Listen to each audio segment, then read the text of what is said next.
Political set के YouTube channel पे मैं एडवोकेट सिद्धार्थ राणा आपका स्वागत करता हूं। दोस्तों, अभी दशहरे का त्यौहार होकर हटा है। ये त्योहारों का मौसम चल रहा है। यहाँ पे रोज़ कोई ना कोई त्यौहार हमारा इंतज़ार कर रहा है। हमारा एक माहौल ऐसा बना हुआ है।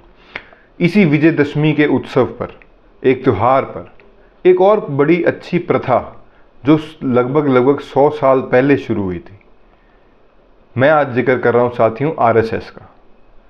आरएसएस ने अपने 99 वर्ष जो हैं वो कंप्लीट कर लिए हैं और अपने 100वें वर्ष में एंटर हो गई है। 2025 में 100 वर्ष कंप्लीट हो जाएंगे।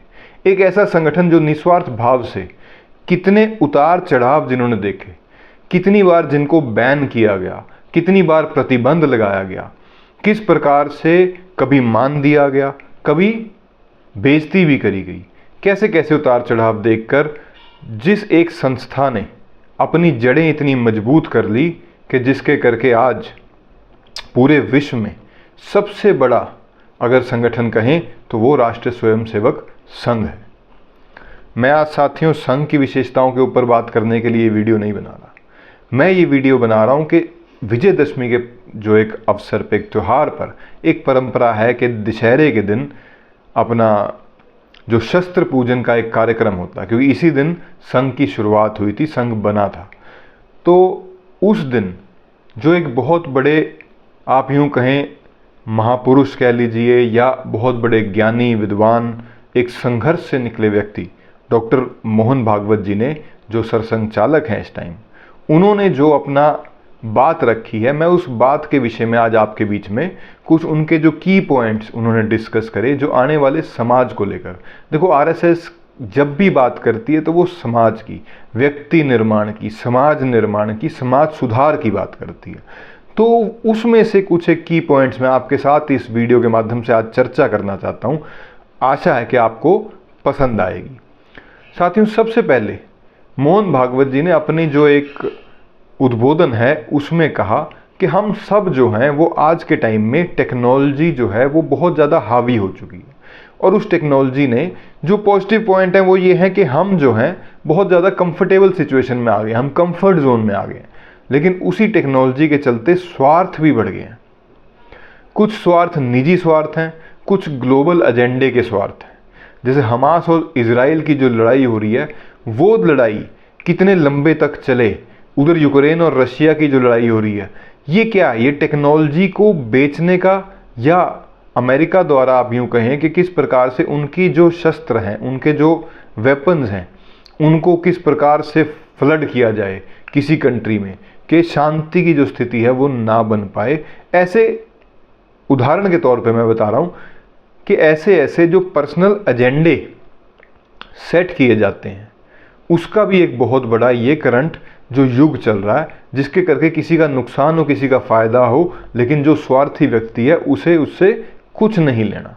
इसको अगर आप छोटे कॉन्टेक्स्ट में देखना चाहें तो अपने भारतवर्ष में ही देखें कि किस प्रकार से हमारे यहाँ पे कुछ पॉलिटिकल पार्टियाँ अपने निजी स्वार्थ कर कर कैसे कैसे लोक लुभावन वादे करती हैं।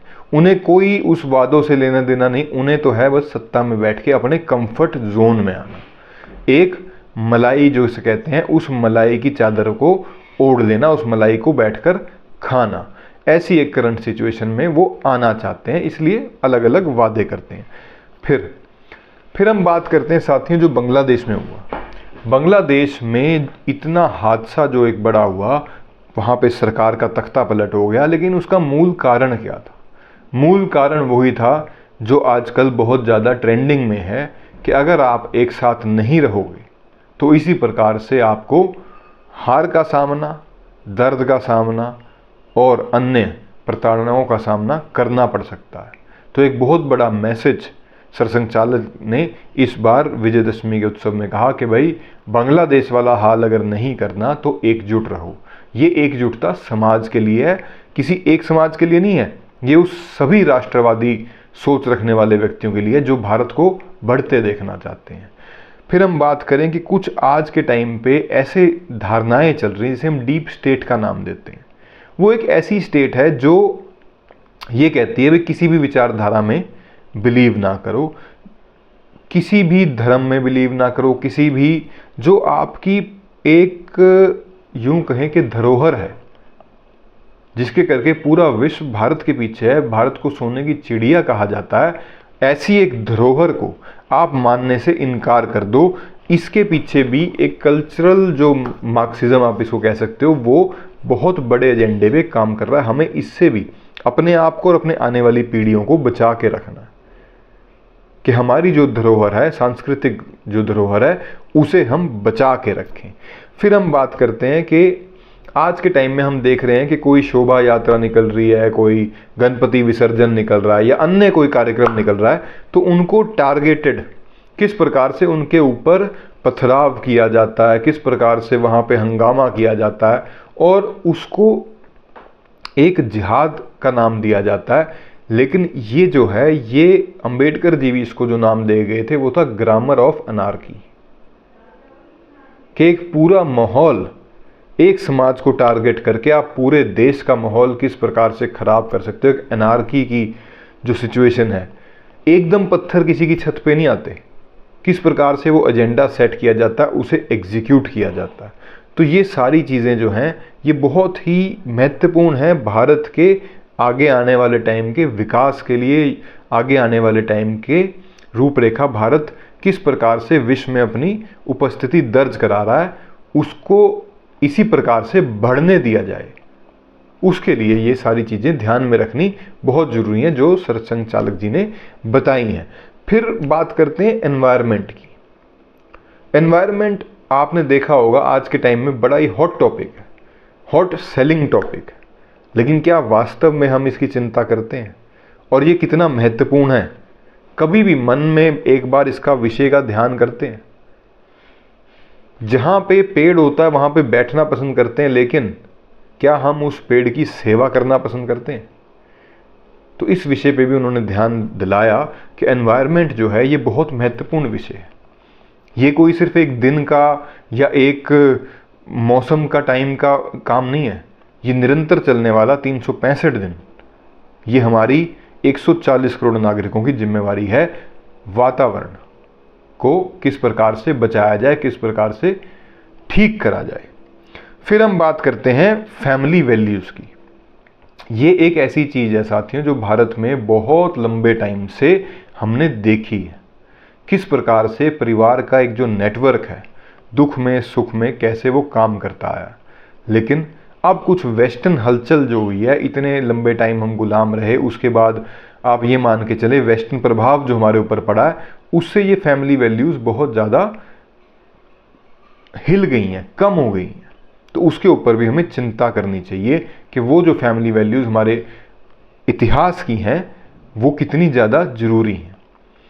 और अंत में एक बात मैं कह के, वीडियो ज़्यादा लंबा चले जाएगा नहीं, तो अंत में मैं कहना चाहूँगा, जो संघ संचालक ने बहुत अच्छी एक बात जो रखी कि हमारी जो सिविक ड्यूटीज़ हैं, राइट्स तो हम सब कहते हैं, लेकिन जो हमारी सिविक ड्यूटीज़ हैं, क्या हम उनका पालन करते हैं? क्या हम उनको ये सोचकर, भाई हम अपने घर को तो साफ रखते हैं, लेकिन ये देश भी तो हमारा घर है, जिसे भूमि को हम माँ कहते हैं, उस भूमि को, उस भूमि की सेवा के लिए, उस भूमि में अपनी जो ड्यूटीज़ हमारी होनी चाहिए, क्या हम उनका निरंतर ध्यान रखते हैं?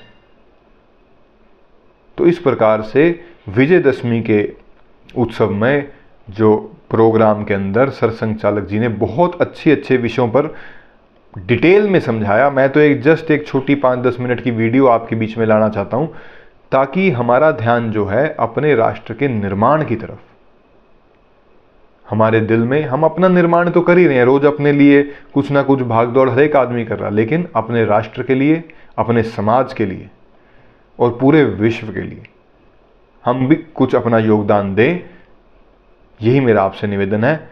और इसी के लिए ये वीडियो आज का मैं आपके बीच में लाया हूँ। वीडियो आपको कैसा लगा कमेंट बॉक्स में ज़रूर बताइएगा। आने वाले समय में भी ऐसी वीडियोज़ आती रहेंगी। आपका बहुत बहुत धन्यवाद। भारत माता की जय। वंदे मातरम।